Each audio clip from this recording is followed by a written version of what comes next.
Hey everyone, welcome back. Get ready, because today we're doing a deep dive into servant leadership. Yeah, it's a pretty hot topic these days. It is, and we're not just going to skim the surface here. We've got this awesome collection of sources. We've got some academic stuff, some philosophy, even a few powerful stories thrown in. It's a good mix. Yeah, it is. And our mission. Should we choose to accept it? We always accept the mission. Okay, good, because it's to really unpack all these different perspectives and see how they connect. Yeah, is there a bigger picture here? Oh, absolutely. One of the things that jumped out at me is how these sources go beyond just defining servant leadership. They talk about its potential to transform society. It's almost like they're suggesting humanity's entering this new stage of, collective maturity. I like that. Collective maturity. And speaking of maturity, one of the sources starts with this parable, right? It's about this guy building his dream house, totally focused on it, while the world is literally burning down around him. Whoa. Yeah, it's intense. And it kind of made me think, what are my dream houses? What am I so fixated on that I may be, ignoring some of the bigger, more urgent problems around me? It's a powerful metaphor. The source uses it to show how so many of us are caught up in our own individual pursuits. We kind of push aside those pressing global issues while we chase our own goals. And, the source even goes so far as to say that this disunity, this lack of working together, is at the root of most of the world's problems. Okay, that's a pretty bold statement. So where does servant leadership fit into all of this? Well, the source presents it as a potential solution, a way to break free from this pattern. It's a total shift away from those traditional leadership models that are all about, power and control. Right. Instead, servant leadership emphasizes serving others, empowering them, and helping them reach their full potential. It's a very different approach. Okay, so ditch the power trips, focus on serving others. Got it. But I got to ask, what does that actually look like in practice? How is servant leadership different from those other less effective leadership styles? One of the sources breaks down 4 common leadership models that, even though they're everywhere, actually hinder our progress. They are authoritarian, paternalistic, know-it-all, and manipulative. Ooh, okay. I think I've worked for at least one, maybe 2 of those types. Let's start with authoritarian. What's the issue with that style? Well, imagine you've got this boss who micromanages every detail. They never let you make a decision. Ugh, yeah, I've been there. Right. It creates this environment of fear and obedience, but it totally squashes creativity and makes people feel more like, robots than valued team members. Totally. No one thrives in that kind of environment. What about paternalistic leadership? That sounds a bit more, benevolent. Yeah, it can seem that way on the surface, but think of it like a parent who does everything for their child, even when the child is perfectly capable. Oh, I see what you mean. It can foster this unhealthy dependence, preventing people from taking initiative or feeling truly responsible for their work. So even with good intentions, it can actually backfire. Okay, what about the know-it-all? We've all met that person, right? Oh, yeah, for sure. Imagine someone who always has to be right, who dominates every conversation and never really listens to other perspectives. Sounds exhausting. It is. It creates this one-way flow of information, shutting down collaboration and stifling any kind of innovation. No one feels empowered to share their ideas or challenge the status quo. Right, right. Okay, and lastly, manipulative leadership. That just sounds, manipulative. It is. Think of it like this. Someone butters you up with compliments, and then, bam, they hit you with this huge favor, making you feel obligated. Ah, so sneaky. Totally. And over time, this erodes trust, which is the foundation of any healthy relationship. It makes it impossible to create a truly collaborative and productive environment. So by contrasting these not-so-great leadership styles with servant leadership, the source is really advocating for a whole new approach. Right? It's not just about being nice. It's about building trust, valuing everyone, and giving them the power to, contribute and grow. Exactly. I'm in. But I got to ask, what are the core principles of servant leadership? What makes a servant leader tick? Well, one of the sources highlights a few really interesting tenets. First, there's this idea of believing in the inherent nobility of every person. Okay, I like that. Think about it. If a leader truly believes in the potential goodness of everyone, they create this amazing atmosphere of trust and inspire people to be their best selves. Yeah, that makes sense. It reminds me of that line from one of the sources. Something about how we're all created from the same substance and should strive to be as one soul. Yeah, that's a good one. It's like this beautiful reminder that we're all connected and we all have this capacity for good. Hmm. So what else makes a servant leader? Another key element is transcendence. It's about stepping back from the day-to-day craziness and connecting with a deeper purpose. There's this story in one of the sources that really stuck with me. It's about this guy who was so obsessed with his to-do list that he refused help, even when an angel offered it. Wow, that's pretty hardcore. Right. It's like he was so focused on his own little world that he totally lost sight of anything bigger than himself. Oof, yeah. I think we've all been there at some point. Uh, Okay, so servant leadership is about perspective, not just actions. mm. And speaking of perspective, another tenet that came up was understanding and applying truth. Yes, and one source makes this really important distinction between two kinds of truth: contingent truth and ideal truth. Okay, break that down for me. Think of it like a compass and a map. Contingent truth, the facts on the ground, is your map. It helps you navigate the specific situation you're in. Gotcha. But you also need a compass, right? That's the ideal truth, those guiding principles and values. Ah, I see. So a servant leader needs both to make good decisions and take effective action. They're grounded in reality, but also guided by their values. That's a pretty powerful combo. Absolutely. And finally, there's this idea of capacity development. One of the sources talks about this interconnectedness of knowledge, will, and action. You need all three to actually get things done. And a servant leader gets that. They focus on nurturing these qualities in themselves and everyone around them. So it's not just about leading. It's about helping everyone reach their full potential. Exactly. I love it. Okay, we've covered a lot. The need for a new kind of leadership, those ineffective leadership styles we should avoid, and now these core principles of servant leadership. But how do we actually put this into practice? How do we become more effective servant leaders ourselves? That's where things get really interesting. One of the sources lays out 18 specific capabilities you can develop to enhance your leadership. It's a pretty comprehensive list, covering everything from personal growth to, interpersonal skills to strategies for social transformation. 18 capabilities. Wow, that's a lot. Maybe we can focus on a few that really stand out to you. Yeah, let's do that. It's all about making this relevant to you and your experience. What are you most curious about? Welcome back to our deep dive on servant leadership. Last time we kind of got into some of those not so great leadership styles out there. Yeah, those are rough. And we contrasted them with some of the key principles of servant leadership. Things like believing in everyone's potential and understanding those different types of truth. Right.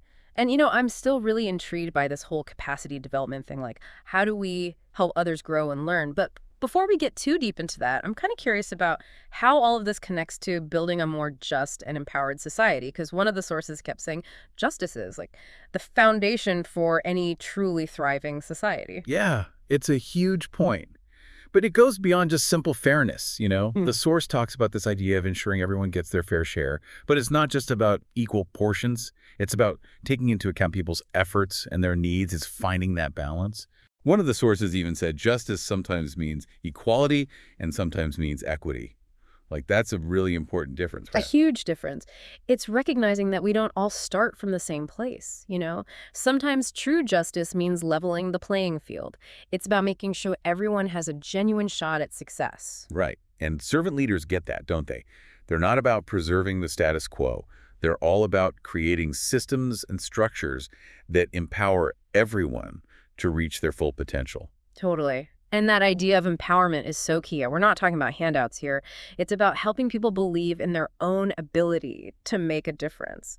Speaking of empowerment, one of the sources really highlighted consultation as a key expression of justice. It's like creating spaces where everyone can be heard and decisions are made together. It's a huge shift from those less effective leadership styles we talked about before, like the authoritarian leader or the know-it-all. With those types, consultation is either totally absent or just a formality. It's all about control, right? Mhm. The leader wants to maintain power. Exactly. But servant leadership flips that script. It recognizes that the best ideas often emerge from the collective wisdom and experience of the whole group. So it's not just about being nice. It's about changing how power works, making things more inclusive. It is. It's kind of radical when you think about it. Yeah, it is. And I imagine it's not always easy to, shift from that domination mindset to one based on reciprocity and service. One of the sources even acknowledges that. It takes conscious effort, even a bit of unlearning. We have to challenge those assumptions we have about leadership and power. Oh, for sure. One of the sources asked this really thought-provoking question. It was like, what are some behaviors that are common in a domination relationship? It really made me stop and think about how power plays out in different areas of my own life. It makes you think, right? Recognizing those patterns is the first step. Once we're aware of them, then we can start challenging them and creating more equitable alternatives. Okay, so we've got justice, empowerment, and consultation. But there's also this theme of education woven throughout all the sources, isn't there? Oh, yeah, definitely. And it's not just about stuffing people's heads with facts. Right. One of the sources talks about the importance of critical thinking. It's about helping people understand the meaning behind knowledge, like what's the significance of all this stuff we're learning? Absolutely. There was this quote that really resonated with me. It said, "The success of any object is conditioned upon knowledge, will, and action." It's like this beautiful triangle where all those elements are interconnected and support each other. Love that. Yeah. And servant leaders get this. They create these environments where people are encouraged to learn, to grow, and to take meaningful action. They understand that education is a huge catalyst for both individual and societal change. Okay, so we've talked about some of the big ideas behind servant leadership, the link to a more just and equitable world.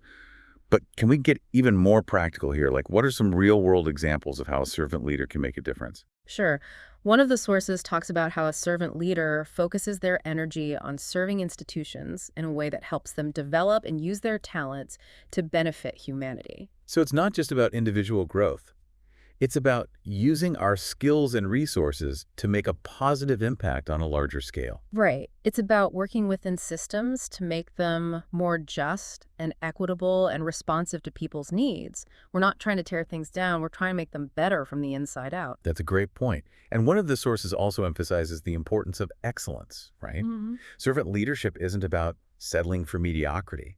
It's about striving for the highest possible standard in everything we do. Absolutely. And it makes me think about that capability we talked about earlier, perceiving the meaning of current events through historical perspective. That's a crucial skill for a servant leader who wants to make a lasting impact. Oh, for sure.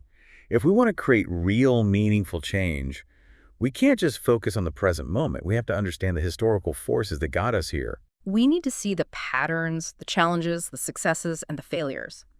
All of it. There was this great metaphor in one of the sources. It was talking about humanity going through this like adolescent phase.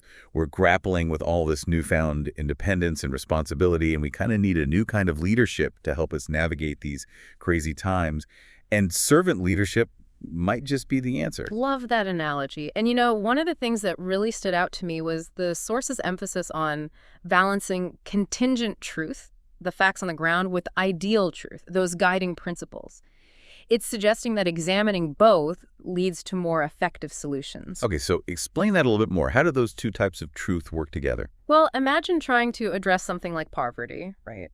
But you're only looking at the current statistics and ignoring the historical and systemic factors that contribute to it. Gotcha. You might come up with some solutions, but without that deeper understanding, they might not be very effective. You might even end up doing more harm than good. So a servant leader takes this holistic approach, using both facts and principles to guide their actions. Exactly. They're grounded in reality, but they're also inspired by this vision of a better future. Okay, we've covered a lot of ground here. The core principles of servant leadership, how it connects to a more just world. We even talked about some strategies for putting these ideas into practice. But I want to circle back to something you mentioned earlier, personal transformation. Ah, yes. It all starts there, right? We can't create a better world without first working on ourselves. And the sources offer some really great guidance on that. Like, we touched on those 18 capabilities, but there's so much more in there. One thing that struck me was this idea of opposing those lower passions and directing our energy towards something bigger. It's so important. It's about recognizing those selfish desires and realizing that true fulfillment comes from transcending them and aligning ourselves with a higher purpose. And doing that takes a lot of self-awareness, doesn't it? Hmm. We have to be honest with ourselves about our strengths and weaknesses and, actually be willing to put in the work to grow. One source even suggested evaluating our strengths and weaknesses without letting our egos get in the way. That's tough. Yeah, no kidding. But it's crucial for anyone who wants to lead with integrity. Because servant leadership is about humility, right? It's letting go of the need to be right or in control all the time. It's about focusing on what's best for everyone, even if it means setting aside your own ego. Yes. And this inner work is ongoing. It's not like we reach some level of perfection and we're done. It's a constant process. Right. One of the sources talked about personal transformation as this continuous learning cycle. Oh, yeah, I remember that one. We go from experience to reflection, then to conceptualization, and then back to action. We're constantly refining our understanding and approach. It's like that quote about knowledge, will, and action. We need all three working together, not just in our work, but in our own personal growth, too. Totally. And the amazing thing is, as we work on ourselves, we inspire others to do the same. It's like this ripple effect, spreading out from our own hearts and minds. And ultimately, it's those individual transformations that lead to societal change, right?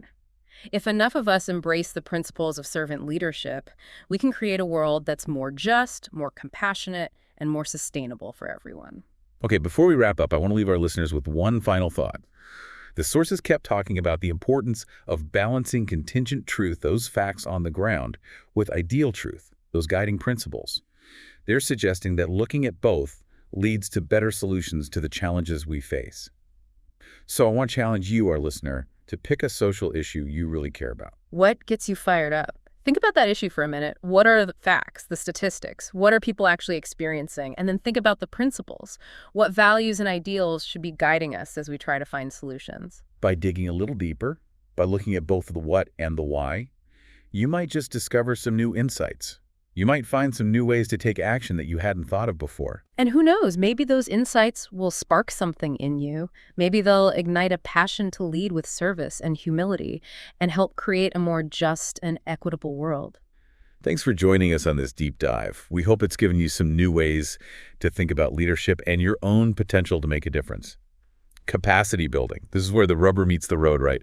We're moving beyond the theory of servant leadership and into, how do we actually give people the tools they need to make a difference? Yeah, it's about recognizing that everyone has something unique to offer. Right. And a servant leader's job is to help them, develop those gifts and reach their full potential. One of the sources talked about delegation as a key part of capacity building. Oh, yeah, big time. It's about, trusting others to take on responsibilities, even if they might not do things exactly the way you would. It can be hard, letting go of that control. Yeah, I can imagine. But, giving people the space to learn and grow, even to mess up sometimes, that's often the best way to help them develop. It's not about just throwing them into the deep end and hoping for the best, though, right? Of course not. The source emphasizes the importance of providing, support and guidance. The level of supervision should always match the person's ability and their motivation. So it's about finding that balance. Exactly. Okay, so you're gradually increasing autonomy as their skills and confidence grow. You're there to support, but not stifle their development. It's a bit of a dance. It is. And each person's going to need something a little different, right? Absolutely. What works for one person might totally flop for another. So a servant leader needs to be flexible and really pay attention to those individual needs. Yeah. One of the sources even talked about considering a person's age when thinking about how to, best enhance their capacity. Makes sense. I mean, we all learn and grow at our own pace. Right. And our needs definitely change over time. For sure. A good servant leader recognizes that and adapts their approach accordingly. Okay, so delegation is key. But what about creating opportunities for learning and development, like formal training and stuff? Oh, that's huge. One of the sources talked about how important ongoing training is, to help people learn new skills, new knowledge. It helps them really excel in their roles. I love that idea from one of the sources about creating a learning organization. Ah, yeah, that's a good one. Where everyone's encouraged to share their ideas, and even mistakes are seen as opportunities to grow. It's all about continuous improvement. Everyone's constantly learning and evolving. And that kind of environment is so much more likely to lead to breakthroughs, right? For sure. When people feel safe to experiment and take risks, they're going to push the boundaries. Exactly. That feeling of psychological safety is so essential for capacity building. It lets people step outside their comfort zones and discover talents they didn't even know they had. Okay, so we've got delegation, training, a supportive learning environment. Anything else? What other strategies did the sources mention for, helping others grow? One that I think is really powerful is appreciation. It's about taking the time to recognize and value the contributions of others. Yeah, and there's so many ways to do that, right? A genuine thank you, acknowledging a job well done in front of others, even just really listening to someone's ideas. It all matters. Those small acts of appreciation can go a long way. When people feel valued and respected, they're way more likely to be engaged and do their best work. It makes me think of that capability we discussed. encouraging others and bringing joy. It's all connected. It really is. Servant leadership is like this beautiful tapestry, all these interconnected principles and practices. And when they're woven together, we create something amazing. We create a world where individuals can thrive, where communities are strong and compassionate, and where everyone's working together for the common good. That's a beautiful way to put it. Mm. So as we wrap up our deep dive into servant leadership, what final thought would you leave our listeners with? I'd encourage them to think about how they can enhance the capacity of those around them. I like that. Think about your colleagues, your friends, your family. Think about their strengths, their passions, those hidden talents that are just waiting to be unleashed. Ask yourself, how can I help them grow? What support, guidance, or resources can I offer? Maybe it's just being a good listener, offering a word of encouragement, connecting them with a mentor. Or maybe it's just giving them the space to try something new, to step outside their comfort zone, and yeah, maybe even to fail. Because failure is part of the process, right? It's how we learn and grow. Totally. And by embracing those principles of servant leadership, by committing to that work of personal and interpersonal transformation, we create this ripple effect. Oh yeah, I love that image. It starts with us and it spreads outwards, touching the lives of those around us. And ultimately, it helps create a more just, compassionate, and thriving world for everyone. Couldn't say it better myself. Thanks for joining us on this deep dive, everyone. We hope you've learned some new things about leadership and that you're feeling inspired to make a difference in your own unique way.